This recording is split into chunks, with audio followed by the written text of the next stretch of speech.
Ay, naitanim din natin. Ito, dinidiligan na natin yung passion fruit. Dito ko tinanim yung passion fruit para may gagapangan siya dito. Pero lalagyan natin mga balag yan, paikot yan. Hey, tulong dyan, mga damo dyan.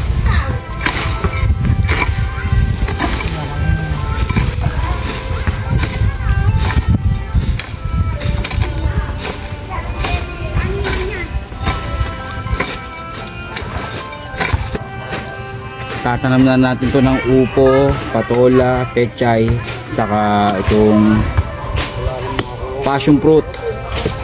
Tapos lakatan na saging na galing sa Batangas.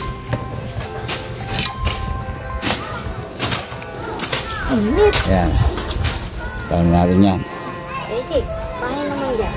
Oh. Hi! Hey! Po. Jay, hakutin mo itong mga ano, Jay. Itong mga damo. Yun, ngayong hapon ng linggo, yung ginawa natin. Ito, magtatanim tayo dito ng gulay. Bali, nilinis na natin. Mamaya magkakama na kami dito para sa pechay na itatanim. Tapos, ito pala yung itatanim ko. Ito, ano, passion fruit.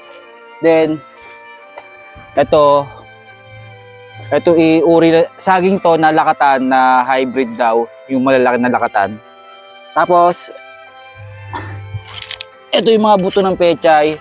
Ito yung malalaking upo, yung mahaba. Tapos may mga patola tayo dito. Bali, magbabalag tayo dito sa mga nyog. Diyan natin ibabalag. Tapos sa ilalim, pechay.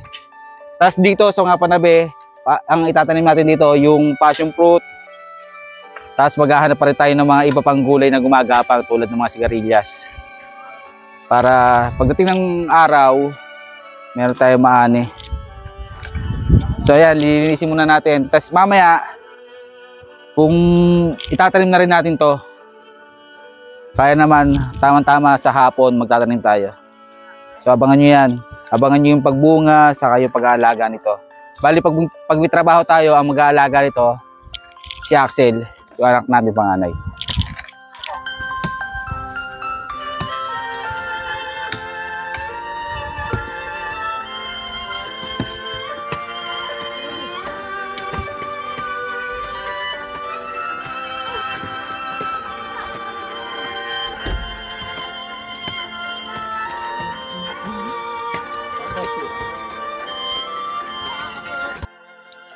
Bali itong pagpupunlaan natin ng ano ng pechay, isprayan natin sa ano insect para hindi itong mga buto hindi tangay ng langgam.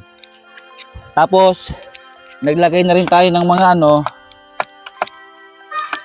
ng mga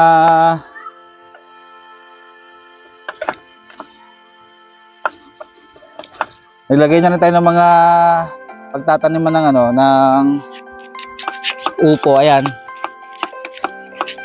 Ayan yung pagtatanim ng upo. Yung mga may kawayan na yan, dyan natin itatanim yung mga upo. Tapos saka yung patola.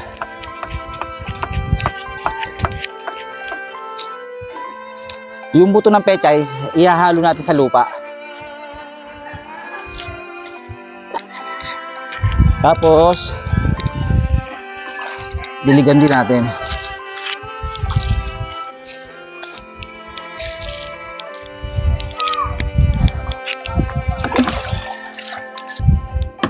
Ngayon, tanim naman tayo ng upo. Magandang upo, klaseng upo to, mahaba daw to. Bali, ilalagay natin upo, tatlo-tatlo.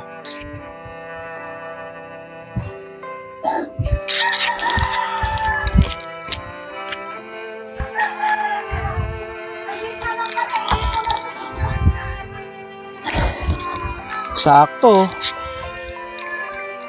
Sakto yung upo. Diligan natin.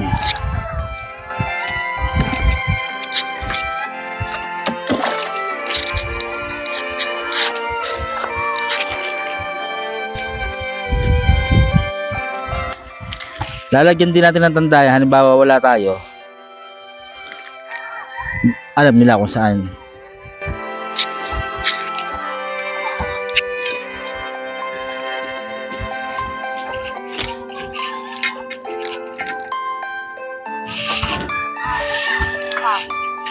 Ito yung passion fruit.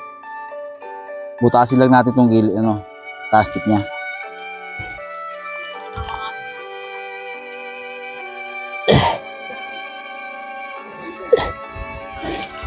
Ni taklong ka.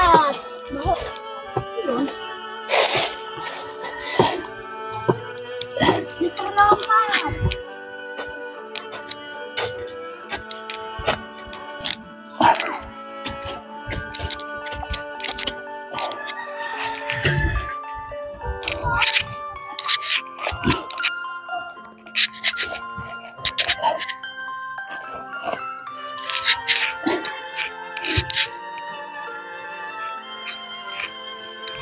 So ayan, natanim na natin lahat, didiligan na natin. So hanggang dito lang yung video natin. Sana subaybayan nyo to habang siya lumalaki. Kahit pag wala tayo dito, mag-aalaga nito yung anak natin. Tapos, yun, pag kagaling sa trabaho, punta tayo dito sa garden. At yun, abangan natin yung pagbunga, yung paglaki. So hanggang dito lang ang vlog ngayong linggo. Thank you sa panunod.